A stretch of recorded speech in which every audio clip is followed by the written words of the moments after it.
The blinking orange light on your Rogers modem typically indicates it's not receiving a proper downstream signal or is stuck in activation pending mode. This means your modem can't connect to Rogers' network.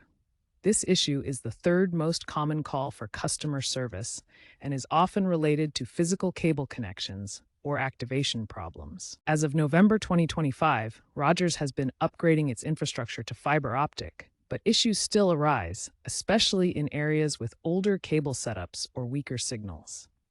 Splitters, which divide the signal for multiple devices, and the integrity of your coaxial cables are the most common culprits. This is the third most common issue reported to Rogers customer service. First, check your coaxial cables for damage, loose connections, or corrosion. Ensure they're securely connected to both the modem and the wall outlet.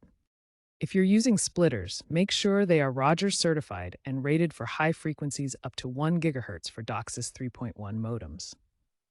Try bypassing the splitter by connecting the modem directly to the wall. Power cycle your modem by unplugging it for at least 30 seconds, then plugging it back in. If the issue persists, use the Rogers app or online portal to run automated diagnostics, which can pinpoint cable faults. For advanced users, access the modem's web interface, usually at 192.168.100.1, to check signal levels. Ideal downstream levels should be between -15 and +15 dBm vol, and upstream levels between 35 and 50 dBm vols. If these steps don't resolve the issue, contact Rogers support for further assistance.